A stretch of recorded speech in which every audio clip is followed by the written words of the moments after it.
नमस्ते।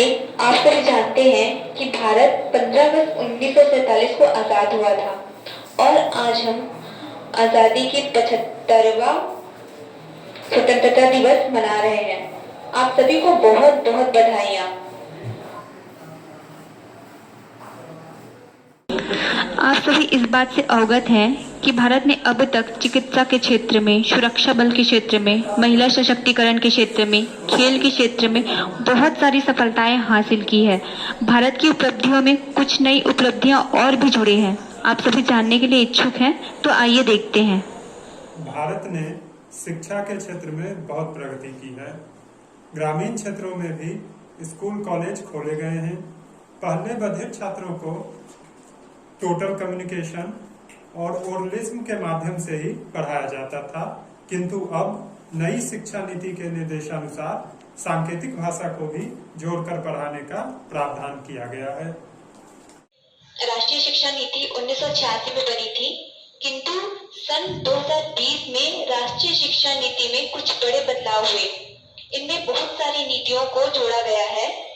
29 जुलाई 2021 को पीएम मोदी जी ने घोषणा की कि शिक्षा के क्षेत्र में बधिरों के लिए उनकी अपनी मातृभाषा को, सांकेतिक भाषा को भारत के सभी स्कूलों में शैक्षणिक पाठ्यक्रमों में विषय के रूप में समाहित किया जाएगा, जिससे सुनने बोलने वाले छात्र भी सांकेतिक भाषा सीख सकेंगे और इसके प्रति जागरूक होंगे और बधिर छात्र भी अब उच्च स्तरीय शिक्षा ग्रहण करने में सक्षम होंगे।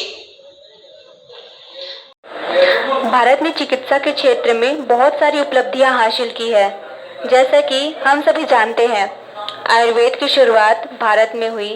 आयुर्वेद बड़ी बड़ी बीमारियों को जड़ से खत्म करने में मददगार साबित हुआ है।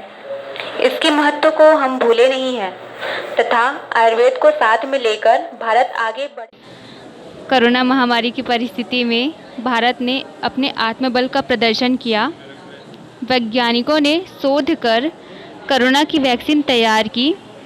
2 प्रकार की वैक्सीन बनाई गई तथा सरकार ने इस वैक्सीन को आम लोगों के लिए मुफ्त में उपलब्ध करवाया।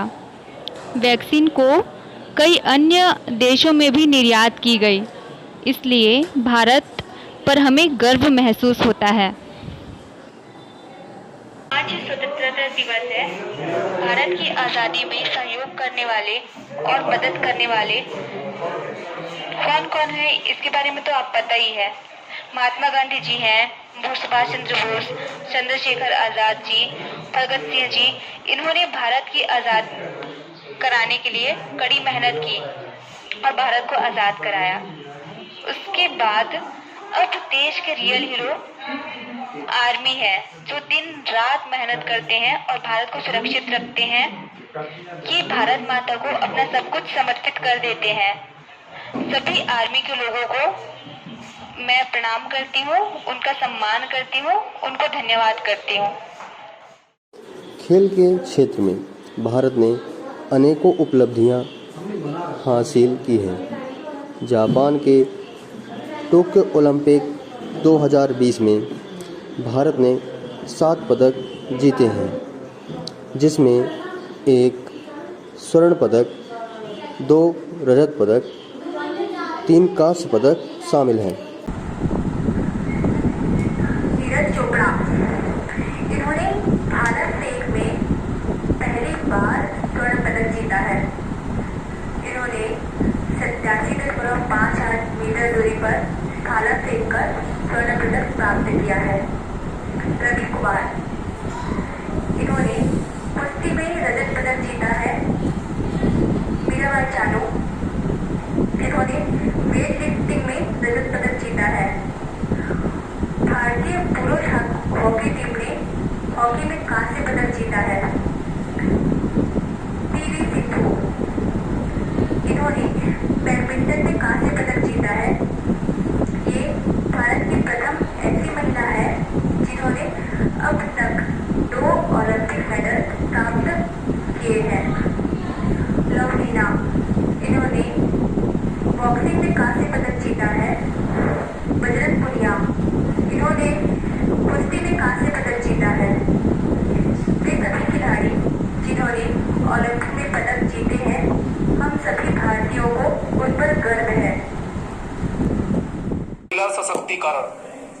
भारत में पहले लड़कों को प्राथमिकता और लड़कियों को उपेक्षित किया जाता था, किंतु अब समय परिवर्तित हो गया है। लड़के एवं लड़कियों को समान दर्जा दिया जाता है। इसके अंतर्गत नौकरी, शिक्षा आदि है। शिक्षा के अंतर्गत विद्यालय, महाविद्यालय हैं। अब महिलाएं अपने अपने रुझान एवं रुचि के अनुसार भिन्न भिन्न क्षेत्रों में कौशल एवं सफलता प्राप्त कर रही हैं। जैसे उदाहरण के लिए सेना में, खेल में, चिकित्सा में एवं अभियंता के क्षेत्र में भी हैं। आज़ादी के बाद भारत सरकार द्वारा कुछ कठोर कानून बनाए गए, जिनमें से कुछ की जानकारी मैं आपको देता हूँ। पहला, समान कार्य के लिए समान वेतन का अधिकार। दूसरा, गर्भ में पल रहे बच्चे की लिंग जांच के खिलाफ कानून। तीसरा, कन्या भ्रूण हत्या के खिलाफ कानून।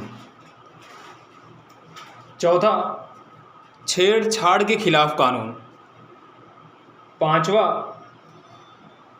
अगर कोई महिला चोरी या अन्य अपराध करती है तो उसे महिला पुलिस ही गिरफ्तार करे।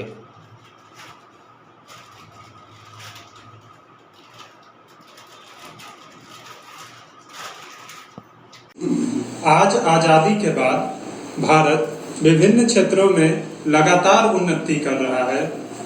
इस उन्नति में भारतीय बधिर समुदाय का भी बहुत बड़ा योगदान है, चाहे वो बधिर महिला हो या बधिर पुरुष। इनमें से कुछ लोगों की जानकारी मैं आपको देने जा रहा हूँ। पहली, डॉक्टर उषा पंजाबी मैम, ये इंदौर से हैं।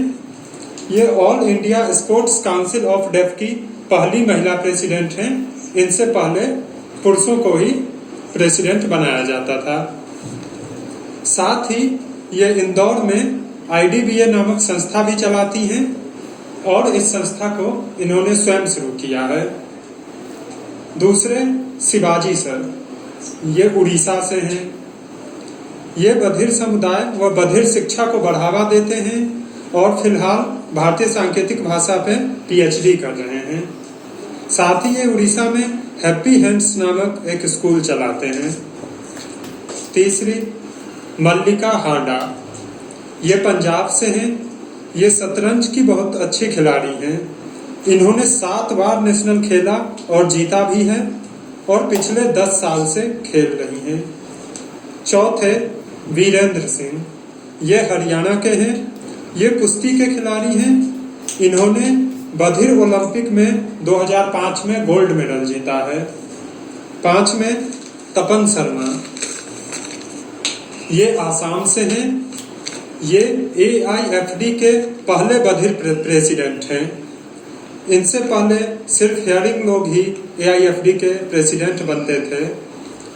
AIFD WFD से जुड़ा हुआ है और इसे 1955 में शुरू किया गया था।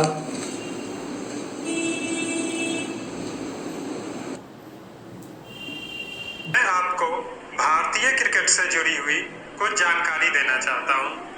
सन 1983 में भारत ने पहली बार वर्ल्ड कप एक दिवसीय मैच जीता था। इसमें 8 देशों ने भाग लिया था। 2011 में भारत ने दूसरी बार एक दिवसीय वर्ल्ड कप जीता था। पहला T20 वर्ल्ड कप 2007 में खेला गया था। इसमें भारत ने फाइनल में पाकिस्तान को हराकर खिताब जीता था।